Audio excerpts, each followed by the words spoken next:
What's good, my people? How y'all doing? Look, man, it's been a while since I got on here, so as always, I'm gonna get on my soapbox, but I'm gonna try to make it brief. I'm gonna try to make it sweet. I'm gonna try to make it meaningful. Obviously, I don't like to get on here and just talk about nothing. Obviously, they have so many things going on in the world right now, so many different changes, so many. I don't know about y'all, but just to speak on this real quick, the last like 5 days been awkward with the with the full moon and with the full moon energy. A lot of people don't believe that, and you don't realize that the term lunatic comes from the word lunar, meaning the moon, meaning all the freaks come out in that full moon, like howling at the moon type stuff. But it's definitely a energetic change, and I feel it. I'm sensitive to it, and by me being a Scorpio, and I believe this was an Aquarius blue moon, once in a blue moon. You know what I'm saying? But some people don't even believe that the planets have an effect on us. And if you think about it like this, I tell people this all the time. We're 80% water, our body. The earth is 80% water, the other 20% land. And the moon controls the tides in the ocean. And I've been out there and I've seen them rise and fall. So if they have an effect on the body of water that we sit on, you don't believe that they have an effect on us? Man, look, pay attention, get out your little box. But that's not what I wanted to talk about anyway, but I was just speaking on that in passing. Um, Obviously, a lot of changes in my life, and it's me. I've been home 7 years, and it's me um, adapting after doing 17 years in prison, 16 years, 10 months, and 3 days. But you know, doing all that time in prison, and a lot of people don't realize the effects. And me and my fiance go back and forth with this in a good way, because I'm one of the people that I'm able to express how I feel, and I have comrades that can't do that and that are suffering in silence. And that's why I do what I do. That's why I get on here. And it's for everybody. Don't get me wrong, but for the majority of my purpose is for ex-cons. It's for people that done 10, 15, 20 years in prison, even lower than that, because you can become institutionalized in 2 years. And I firmly believe that one day in jail is too long. And that's the 13th Amendment. We go back, and it's the slavery thing and all that. I'm not gonna go there. That's too far of a rabbit hole. But I had a situation that happened recently that made me go all the way back. I mean, all the way back. So I'm gonna bring you with me. So I went to jail when I just made 17, and I came home a little bit after I made 34. So there's a lot of time that passed. All my 20s were in prison. I learned a way of living. I I was a professional at it, you know what I'm saying, of living in jail and being able to go around the system. And I did what I did. I violated still, I ain't gonna lie to you. But I got my education, and I became well read. I became a pillar in the community, in my community. And that's why it carries on here. And the guys that's gonna watch this and gonna remember the things that I did, and how I moved towards the end of my sentence. But when I got to the end of my sentence, I was working out.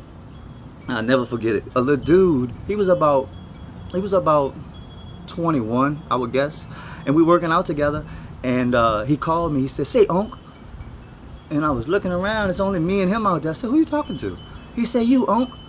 I said, "Damn." I thought about it, and I'm like, I answered him or whatever. But it made me go back in my mind, and I'm thinking, I didn't went from when I first went to jail, that people called me Juvie.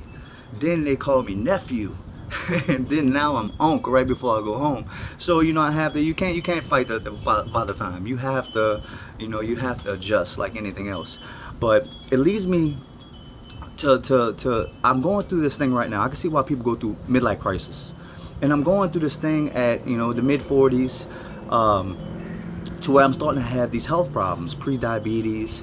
I had to get a tooth pulled like 4 days ago, so I'm losing my grill. I gotta, I got like $5,000 worth of dental work I need to get done, so I'm gonna focus on that. But I need my grill, I need my talker. But I said the pre-diabetes, the tooth pull, I had a high blood pressure, I had something else, and it all comes with aging. And I see why people, you'll see it every day. You'll see it in Hollywood that these actors and actresses do anything to stay young, to find that fountain of youth. And me personally, I think about it like this: I wouldn't want to live till I'm 100 or live forever, because you would watch all your loved ones die. Everyone would pass on. So you guarantee two things that God gave us, and that's the birth and the death. Now it's all about what you do in between. Now I can't lie to y'all, man. I'm feeling that stress of getting older, and I have to. That's why I get on here, because this is therapeutic for me just as well as the people that hears it. So I realize there's grace in growing old, and seeing, if you have kids. I've noticed this, with my own, and seeing your characteristics transfer to another human being that's gonna attack this life. And I'll hear Kaylee say things sometimes that sound like Dina, and I'll hear her say things that sound like me, and it makes me cautious of what I do, and how I respond. If I curse around her, these things, and it makes me be a better person, because I'm trying to weed out all the bad that I've had in my life, and pass along all the good to her, and tell her the things about life that that I was never taught, or to have the childhood that I never had. I was poor, man. I grew up in the projects, and I'm white. My name is Billy. You know what I'm saying? So it wasn't easy. And I grew up in the Algiers projects. I grew up in the 15th. And I went to school, no BS, man. I went to Martin Berman, where they might have had, that was my elementary school, they might have had 10 white students out of 500, 600. You know what I'm saying? And like I said, I stick out. My name is Billy. You know what I'm saying?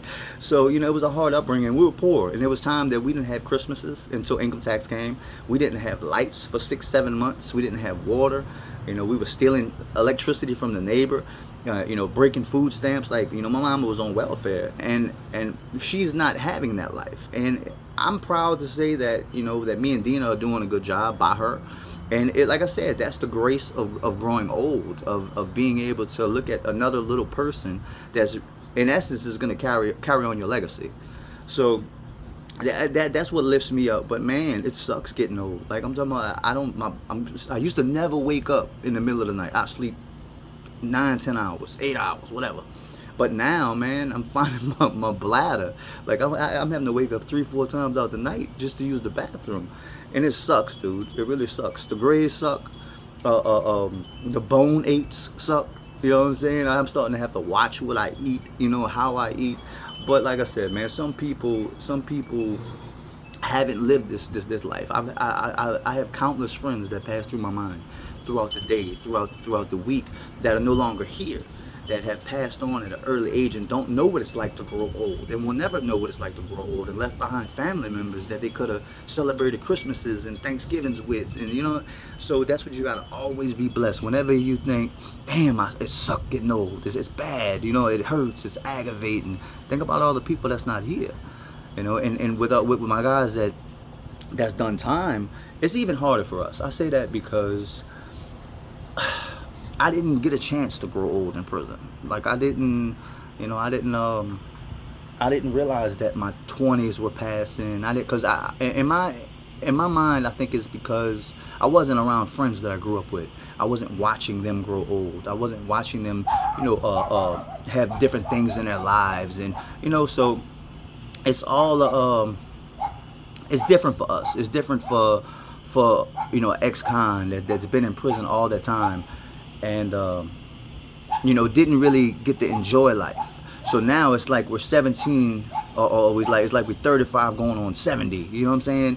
And you guys know what I'm saying. We come home not with a young mind. Don't get me wrong, because chronologically we aged, but mentally we didn't go through the things of paying bills, especially if you went to jail a teenager or even 20 years old to the to 20 to 35, and you didn't pay bills. You didn't go through the daily struggles of life that seem to beat people down. But we fast forwarded. It's like, I don't know, I still feel young, but I'm old. You know what I'm saying? So I still have that play for heart, and I can still relate to kids. So these are blessings, don't get me wrong. But the moral of the story is just, there's grace. There really is grace in growing old, even if it's in this stupid world with all this election crap and all these different things that's meant to take you away from your own thoughts and from your own life, and just to stress you out behind bills. We're still here. We can still fight another day. Think about the people that's not here no more, or the people that's in prison. The brothers the comrades that we still have that's in prison that are never gonna come home. Just realistically, I've got partners on death row, and they did what they did, and now they're serving the consequences. But it's still, a tug of my heart when I think about these guys that are gone. I mean, in essence, they're here, but they're not. They're not even on the census. Whenever you're in jail, you're not even on the census. Just like you don't even exist, like Guantanamo Bay. But we send our love and we send our our compassion to those guys and our strength, and I there's nothing I can do. You know what I'm saying? But send that. But it's just a hard struggle. But there's so many things that are positive. Like I think about I got about 3 or 4 of them. Jared's one of them. Just come home. Justin, even though I don't speak with him. This is another brother. But these guys were supposed to still be in prison, but had a way out. You see what I'm saying? Chino. It's a number of guys, that actually made it out of there and was supposed to still be in there, and they're out here appreciating their life, and that warms my heart, because we all have a limited time on this planet. Obviously, I'm speaking about age, and but our spirit lives on. Our spirit is E equal MC squared. Our spirit is pure energy, and energy cannot be destroyed. It can only be transformed to another form.